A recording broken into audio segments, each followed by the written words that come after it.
Bien. Mesdames, Messieurs, le document que j'ai l'honneur de vous présenter est donc le mémorandum sur le coup de force électoral d'avril 2015 au Togo. C'est donc le mémorandum que rend public aujourd'hui même, 4 2015, après le scrutin du 25 avril.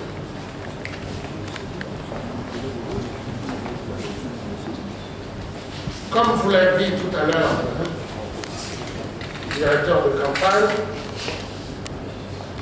l'élection présidentielle du 25 avril 2015 est sortie de son cadre électoral dès lors que seuls les procès-verbaux de 14 CENI sur un total de 42 CENI ont été examinés en assemblée plénière de la CENI, sans être d'ailleurs dûment validés, avant que le président de cette institution n'aille tout seul présenter, proclamer des résultats provisoires.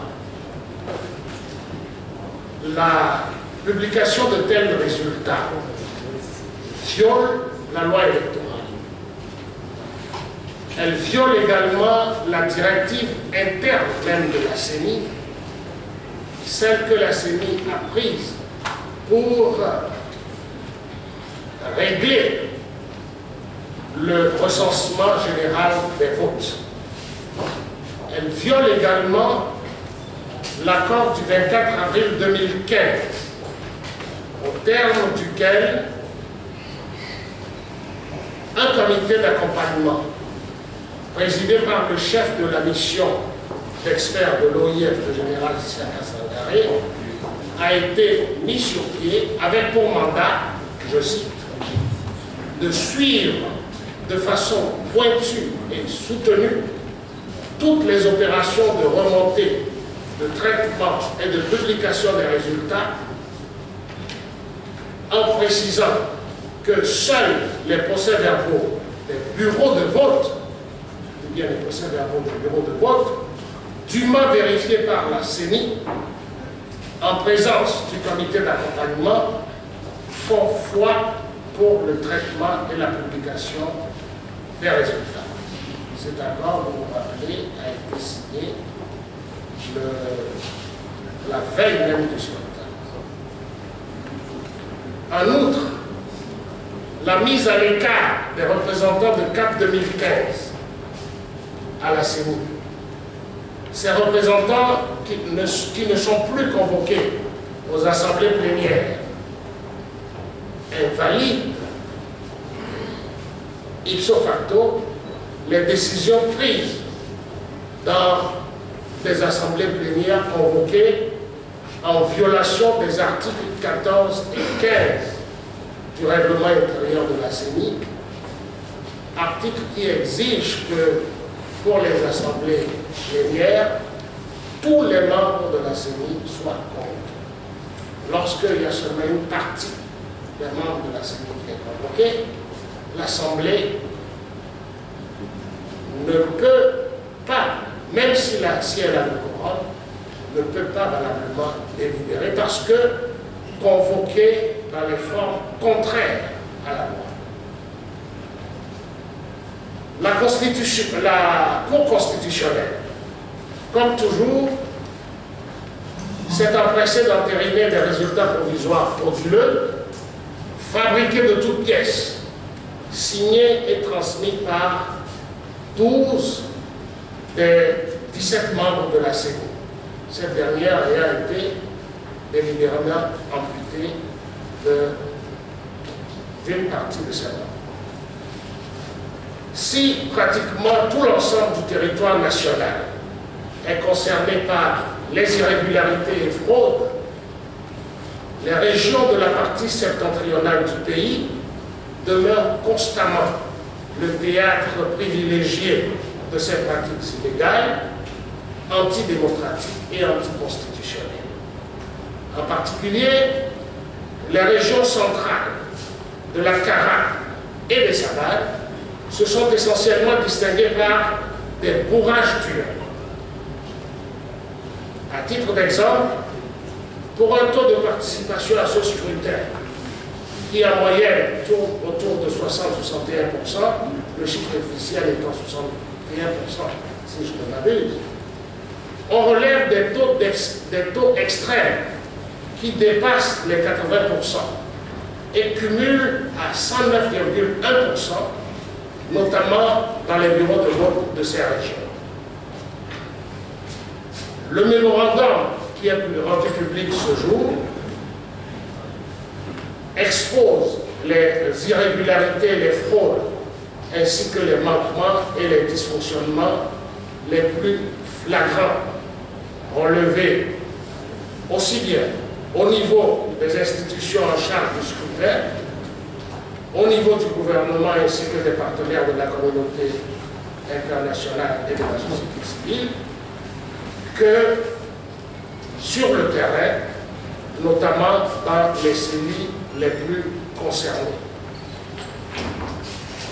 Le document comporte deux grandes parties. Dans la première partie est exposée la manière dont le scrutin a été s'est déroulé au niveau des institutions, du gouvernement et de la communauté internationale. Et la deuxième partie traite des réalités du terrain, ce qui s'est passé sur le terrain au niveau des CENI.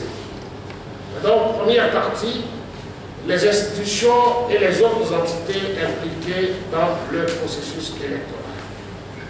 Naturellement, les principales institutions sont la CENI, la Cour constitutionnelle, la HAC. Il faut dire qu'en dépit de l'indépendance et de l'autonomie que leur confère la Constitution et les lois, leur composition, aussi bien que leur mode de fonctionnement, les place sous la surveillance étroite et l'encadrement implacable du gouvernement et du parti RPT Unir au pouvoir.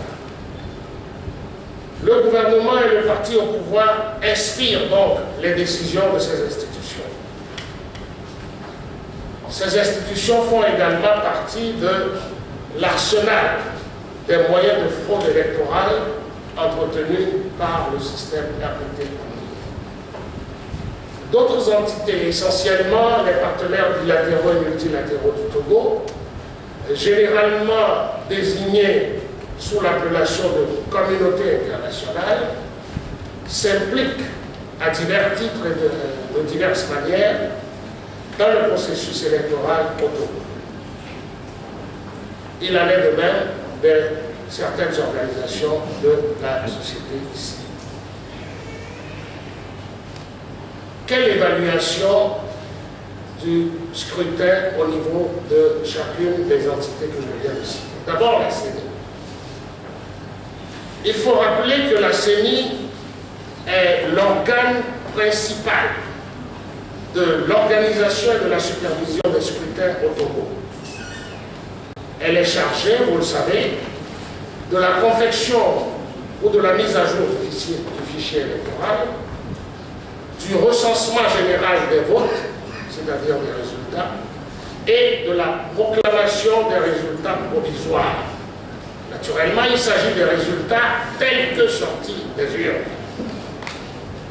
Pour cette mission, la loi confère à la CENI un statut de puissance publique avec une indépendance et une autonomie qui doivent la mettre à l'abri de toute influence externe.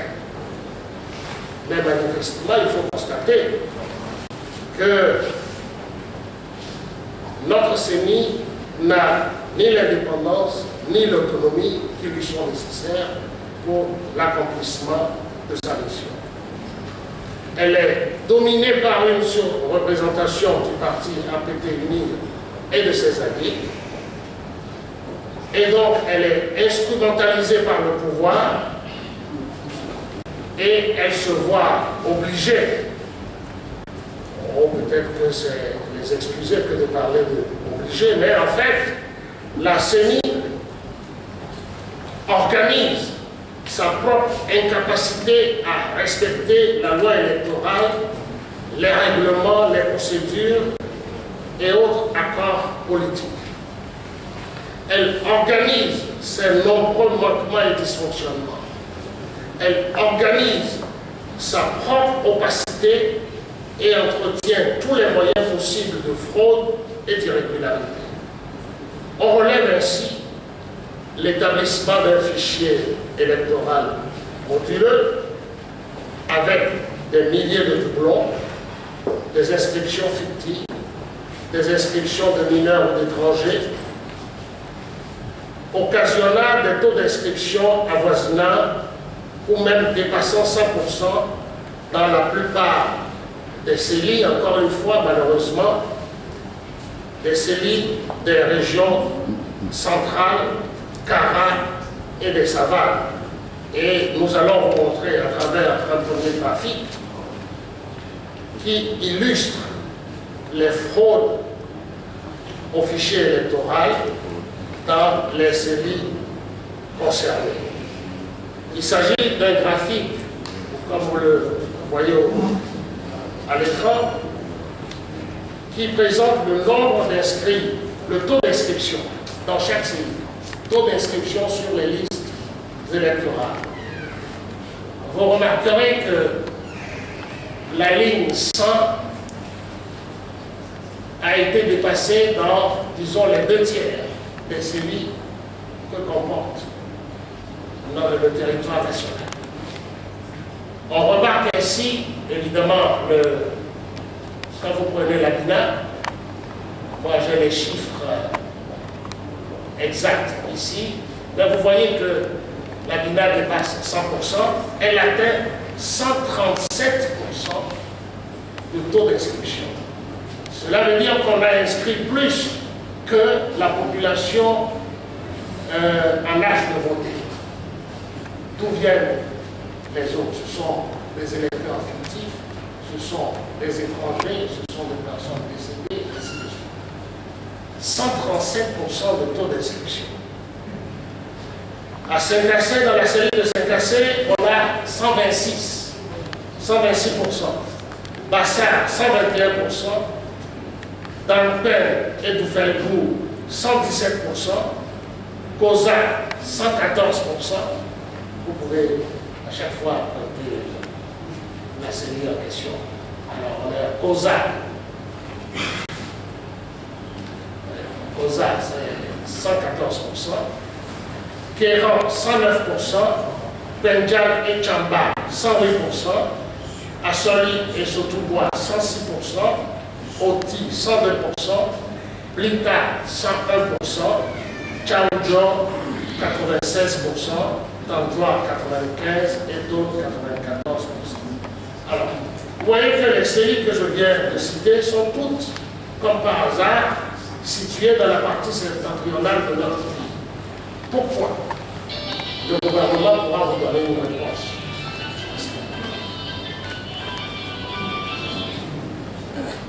À défaut d'un audit en bonne et due forme, la mission d'experts de l'OIF qui a été dépêchée au Togo en mars 2015 pour essayer de voir un peu ce qui se passe au niveau du fichier électoral a dû se contenter, alors ils ont trouvé une expression très diplomatique pour le dire, pour consolider le fichier électoral, mais en soulignant néanmoins les graves faiblesses et en faisant des recommandations censées limiter les effets de ces faiblesses sur le scrutin de 2015. Il aurait fallu un audit en bonne et due forme qui conclurait à l'invalidation de ce fichier, auquel cas un nouveau recensement électoral aurait dû être fait. On relève également au niveau de la CENI l'omission d'électeurs sur les listes électorales ou leur réaffectation sur d'autres centres de vote, notamment, cette fois-ci, dans la partie sud du pays, certains de ces centres de vote ayant été créés à l'insu des électeurs et mis en place le jour même du scrutin, avec pour conséquence, naturellement, des électeurs désorientés et démotivés, ne retrouvant ni leur nom sur les listes, ni leur centre et bureau de vote. On relève également au niveau de la CENI le recours obstiné aux hologrammes. Pourquoi aller chercher des hologrammes, source de fraude et aussi source de consommation de ressources publiques, alors que l'authentification des bulletins dans les bureaux de vote à travers 2 signatures conjointes de 2 membres de la désignée dans le bureau de vote était plus fiable et moins coûteux. On relève également au niveau de la CENI le choix d'un format non consensuel et contesté du bulletin de vote. Ceci a été imposé par le président de la CENI et ses collègues représentant le pouvoir, un format qui ne respecte pas la présentation verticale habituelle que la CENI avait toujours adoptée. En outre, sur le bulletin de vote, il y a eu une manipulation de patronyme. Alors que les autres candidats étaient désignés par leur nom suivi du prénom, on a observé que le candidat du Parti UNIR était désigné par le prénom, ensuite le nom. Visiblement pour éviter de mettre en exergue le nom Yassine Bey qui rappelle de tristes souvenirs pour ce pays et qui n'était pas sur le plan marketing électoral qui était désavantageux. On a préféré se focaliser sur le prénom fort, lequel a été d'ailleurs utilisé sur toutes les affiches de campagne. Le parti au pouvoir était libre de faire cela. Mais alors, il faut que le processus qui conduise à cela soit républicain et non pas que cela fasse l'objet d'une discrimination envers les autres candidats au scrutin. On relève également le maintien des votes spéciaux, vote par anticipation, vote par dérogation et par procuration, qui ont toujours été mal gérés, qui ont toujours été gérés dans une opacité telle qu'il s'agit de votes qui ouvrent la voie à toutes les fraudes possibles. Et c'est précisément pourquoi ils sont maintenus par la CENI, malgré les nombreuses recommandations des missions d'observation des élections, des missions internationales successives, qui en ont recommandé la suppression. On relève également les violations, nous l'avons dit déjà, flagrantes de la Constitution, du Code électoral, du règlement intérieur de la CENI, de la directive interne de la CENI sur les procédures des résultats et de l'accord du 24 avril 2015. Ces violations se sont illustrées par le refus de la CENI de réconcilier les chiffres aberrants portés par les procès-verbaux des CELI. Ces chiffres devraient donner lieu à des vérifications par recomptage des bulletins dans les urnes. La CENI s'y est opposée. Et ce qui est contraire à sa propre directive interne que vous trouverez à l'annexe qui est annexée au mémorandum, que vous trouverez à l'annexe 2. Vous en prendrez connaissance en étudiant le mémorandum. La CENI s'est illustrée également par le passage en force du président qui a fait sortir le scrutin de son cadre électoral en proclamant de manière solitaire les résultats, l'inexistence d'un acte légal. En l'occurrence, si vous demandez à la CENI quel est le procès verbal de l'Assemblée plénière qui matérialise la décision par laquelle la CENI a arrêté et approuvé les résultats provisoires proclamés par le président le 28 avril, il n'y en a pas. C'est là, c'est un acte légal qui devrait sanctionner cette décision importante. Et donc, mais vous n'en trouverez pas parce que ça n'existe pas.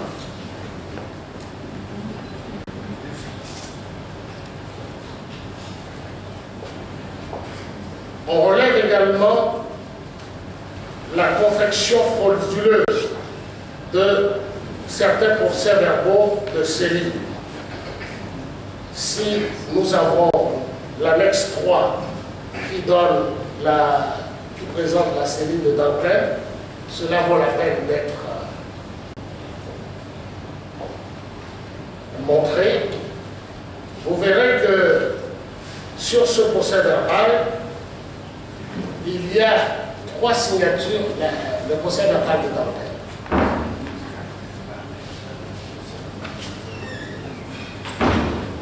C'est l'annexe 3, censé être à la page, ça c'est la directive interne de la CENI, merci. Ça doit être à la page 47, la page suivante.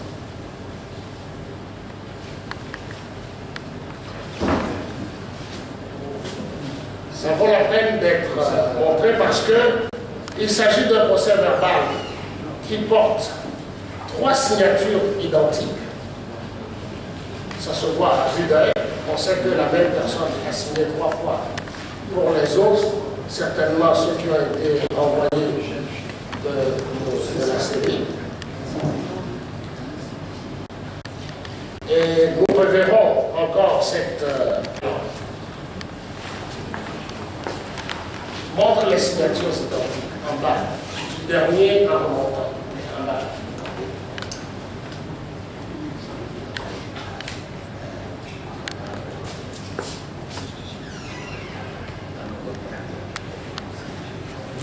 Voilà. Vous voyez les 3 dernières signatures. Voilà.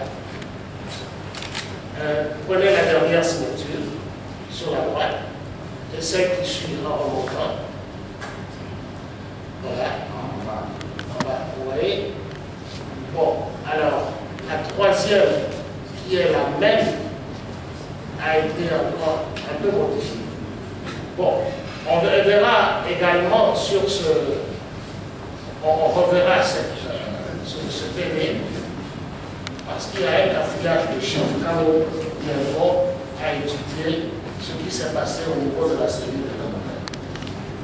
Maintenant, si vous pouvez nous trouver le premier tableau qui montre les manipulations de résultats par la CENI. Donc, la CENI qui se défend lorsqu'il s'agit d'aller vérifier les résultats par le recomptage des bulletins dans les urnes, elle dit non, c'est de la compétence de la Cour constitutionnelle, la CENI ne peut pas toucher aux chiffres. Mais en catimini, elle se livre en parallèle à l'insu des autres. On se demande quelle officine travaille au sein de la CENI à cet effet. Sur ce tableau, vous avez dans la première colonne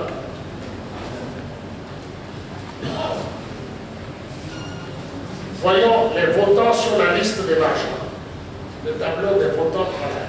Votants sur la liste des marchands. Je le fais. Les votants sur la liste des marchands. Si vous prenez par exemple la PINA, vous voyez la PINA, la ligne de la PINA. Sur les documents de la série, il y a 38 524 votants sur la liste des marchands. On ne sait pas pour quelle raison. La CENI ajoute 1833 votants à ce chiffre pour atteindre 40 357. Prenez la ligne finale, voilà. Pour atteindre 40 357. Binaire.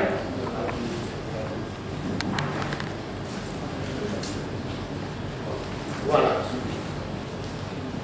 Il en est ainsi. Parfois, quand vous prenez Yotor, c'est tout en bas, ce chiffre est de 33 628 sur le document de la série. Maintenant, le document qui a été transmis par la CENI à la Cour constitutionnelle a été amputé de 368, ce qui donne 33 260. Vous avez moins 368. Alors, donc il y a ainsi de ces petites manipulations dans un certain nombre de cellules. Pour quelles raisons on ajoute, pour quelles raisons on retranche, ça c'est l'arbitraire de la cellule, qui prouve en tout cas que les chiffres sont des chiffres fabriqués. Maintenant, nous passons à la Cour constitutionnelle.